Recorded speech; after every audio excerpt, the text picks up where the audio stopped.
የየመን ሁቲዎች በደቡባዊ እስራኤል ሚሳኤል አስወነጨፉ። የአሜሪካ አጋሮች መከታ የሆነው ኤፍ-16 በሩሲያ ሰይፍ ተደቁሶ አየር ላይ መጋየቱ ተዘግቧል። እስራኤል በጋዛ በፈጸመችው ጥቃት በትንሹ 81 ሰዎች መሞታቸውን በሐማስ የሚመራው የጤና ሚኒስቴር አስታወቀ። ኢራን በወራት ጊዜ ውስጥ የዩራኒየም ማበልጸግ የመጀመር እቅድ አላት ተባለ። ቴህራን ወደ ቀድሞ ህይወቷ እየተመለሰች ቢሆንም ነዋሪዎቿ ግን አሁንም ፍርሃት ላይ ናቸው። ምዕራባውያን ሩሲያ ላይ ስልታዊ ሽንፈት ማድረስ እንደማይችሉ እየተገነዘቡ ነው ሲሉ ላቭሮቭ ተናገሩ። የሩሲያ ጦር ኢላማዎችን በማይስቱ የጦር መሳሪያዎች ዩክሬን ላይ መጠናዊ ሰፊ ጥቃት ከፈተ። ሩሲያ ሰላም ወዳድ ህዝቦችን በኢስታንቡል የሚካሄደውን ድርድር ይደግፋሉ ብላ እንደምትጠብቅ ዲፕሎማቱ ተናገሩ። ሰላም ጤና ይስጥልኝ ውድ የዩቲዩብ ቻናል ተከታታዮቻችን፣ በእስካሁኑ ትብብራችሁ እያመሰገንን ተዘግቶብን የነበረውን ቻናላችንን በአዲስ ስምና በአዲስ አካውንት ድጋሚ ትኩስ መረጃዎችን እያቀረብን እንገኛለን። በዚህም የእናንተ ትብብር ያስፈልገናል። ዜናዎቻችንን ስታዩ ላይክ በማድረግ ሀሳቦቻችሁን ኮሜንት ላይ በማስፈር በነፃ ቅንነታችሁን አሳዩን። ይህንን ስታደርጉ ቪዲዮዎቻችን ለብዙሃን እንዲደረሱ ያደርግልናል። እናመሰግናለን። ወደ መረጃው አለፍን። የየመን ሁቲዎች በደቡባዊ እስራኤል ሚሳኤል አስወነጨፉ። የእስራኤልና የኢራን ጦርነት ከቆመ ከቀናት በኋላ የየመን ሀውቲ እስራኤል ላይ ባሊስቲክ ሚሳኤሎችን አዘነቡ። ለፍልስጤማውያን ያለውን አጋርነት በድጋሚ አሳይተዋል። ጥቃቱን ተከትሎ በደቡብ እስራኤል ጨምሮ በቤርሻቢ፣ ዲቦናና ሐራድ አካባቢ ህዝቡ ወደ መጠለያ ባንከሮች በፍጥነት በመግባት ከጥቃቱ ራሳቸውን እንዲያድኑ የሳይረን ድምጾች አስተጋብተዋል። የተሳካ ጥቃት መፈጸሙን የገለጹት ሀውቲ ምስጋና ለአላህ ይግባው ሲል ባሊስቲክ ሚሳኤል ኢላማውን መምታቱን ገልጿል። የዙልፊቃር ሚሳኤልን በመጠቀም በቤርሻቢ የሚገኘውን ድብቅ የጠላት ኢላማ ላይ የተሳካ ኦፕሬሽን አካሂደናል። በፍልስጤም ላይ የሚደረገውን ጦርነት የተሳካ ኦፕሬሽን አካሂደናል። በፍልስጤም ላይ የሚደረገውን ጦርነት እስከሚያበቃና በጋዛ የተጣለውን እገዳ እስኪነሳ ድረስ የድጋፍ እርምጃችንን እንቀጥላለን ሲሉ የሁቲ ጦር ቃል አቀባይ ብርጋዴር ጀነራል ያህያ ሳሬም ተናግረዋል። በየመንና በኢራን የሚደገፉ ሁቲዎች በእስራኤል የተወነጨፈውን የባሊስቲክ ሚሳኤል ቅዳሜ ማለዳ በአየር መከላከያ ሳይጠልፍ እንዳልቀረ የመከላከያ ሰራዊት ሚሳኤልን ለመምታት ሙከራ መደረጉን ተናግረዋል። ስለደረሰው ጉዳትም ምንም ሪፖርተሮች የሉም። የአሜሪካ መከታ ተገረሰሰ። የአሜሪካና አጋሮቿ መከታ የሆነው ኤፍ-16 በሩሲያ ሰይፍ ተደምስሶ አየር ላይ መጋየቱ ተዘግቧል። እጅግ የተጨበጨበለት አውዳሚ ውድ የአሜሪካ መከታ በሩሲያ ጸረ ሚሳኤል ተመርቶ ስብርብሩ ወጥቷል። ዩክሬን ሶስተኛውን የሰማይ ንጉስ አታለች። ከጦር ጀቱ ጋር ሶስተኛው የዩክሬን አብራሪም ተገድሏል።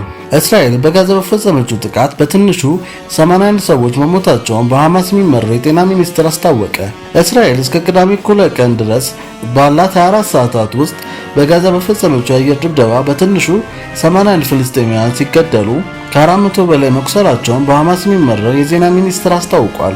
በጋዛ ከተማ ስታዲየም አካባቢ በተፈጸመው ጥቃት ሕፃናትን ጨምሮ ቢያንስ 11 ሰዎች መገደላቸውን የአልሺፋ ሆስፒታል ሰራተኞችና የዓይን እማኞች ለዜና አውታሮች ተናግረዋል። ስታዲየሙ የተፈናቀሉ በድንኳን ውስጥ የሚኖሩ ሰዎችን ለማስጠለል የዋለ ነው። ቢቢሲ የተመለከታቸውና ያረጋገጣቸው ምስሎች ሰዎች ሬሳቸውን ለማውጣት በባዶ እጃቸውና በአካፋ አሸዋ ሲቆፍሩ ያሳያል። ቢቢሲም የእስራኤልን ጦር አስተያየት የጠየቀ ቢሆንም ወዲያውኑ ምላሽ አላገኘም። ይህ በእንዲህ ሳለ ኢራን በወራት ጊዜ ውስጥ ዩራኒየም ማመልጸግ የመጀመር አቅም አላት ተባለ። የተባበሩት መንግስታት ድርጅት የኒኩሌር ተቆጣጣሪው ኤጀንሲ ኃላፊ ራፋኤል ግሮሲ ኢራን በወራት ጊዜ ውስጥ ዩራኒየም እንደገና ማመልጸግ አቅም አላት ብለዋል። ኃላፊውም ትናንት በሰጡት መግለጫ ቴህራን በጥቂት ወራት ውስጥ ዩራኒየም ማበልጸግ ትጀምራለች ሲሉ ተናግረዋል። አሜሪካ ባሳለፍነው ሳምንት በኢራን የኒኩሌር ጣቢያ ላይ ጥቃት መሰንዘሯ የሚታወስ ነው። ዶናልድ ትራምፕ ከጥቃቱ በኋላ የኢራን ኒኩሌር ተቋም ሙሉ በሙሉ ወድሟል ሲሉ ተናግረው የነበረ ሲሆን የአሁኑ የተመድ የኒኩሌር ኤጀንሲ ኃላፊ መግለጫ የትራምፕን አስተያየት የሚቃረን ሆኗል። ግሮሲ እንዳሉት አሜሪካ በሶስት የቴህራን የኒኩሌር ጣቢያዎች ላይ በፈጸመችው ጥቃቶች ከባድ ጉዳት ቢደርሱም ሙሉ በሙሉ አላወደመቻቸውም። እውነቱን ለመናገር ሁሉም ነገር ጠፍቷል ማለት አይቻልም ሲሉ ገልጸዋል። ግሮሲ አክለውም ለመጀመር የሚያስችል ኢንዱስትሪና የቴክኖሎጂ እውቀት አላት፣ ወታደራዊ እርምጃ ብቻውን ችግሩን አይፈታም ሲሉ ተደምጠዋል። አሜሪካ በሶስቱ የኢራን የኒኩሌር መስሪያ ቤቶች ፎርዶ፣ ናታንዝ እና ኢስፋን ላይ ጥቃቶችን መሰንዘሯ አይዘነጋም። ከጥቃቱም ወዲያ ስለደረሰው የጉዳት መጠን በግልጽ የተባለ ነገር የለም። ዘገባው የቢቢሲ ነው። ቴህራን ወደ ቀድሞ ህይወቷ እየተመለሰች ቢሆንም ነዋሪዎቿ ግን አሁንም ፍርሃት ውስጥ ናቸው። አሽራፍ ባርጊ በዋና ነርስነት በምትሰራበት በታላጋና አጠቃላይ ሆስፒታል ድንገተኛ ክፍል ሆና እንደገና ጥቃቱ ይፈጸማል ስል እፈራለሁ ስትል ለቢቢሲ ተናግራለች። በዚህም ከተማ ውስጥ የሚኖሩት ከበርካታ ሰዎች የሚሰማው ጭንቀት በሚያንጸባርቅ መልኩ ይሄ ጦርነት እንዳላበቃ እናምናለን ብላለች። ምዕራባውያን ሩሲያ ላይ ስልታዊ ሽንፈት ማድረስ እንደማይችሉ እየተገነዘቡ ነው ሲል ላቭሮቭ ተናገሩ።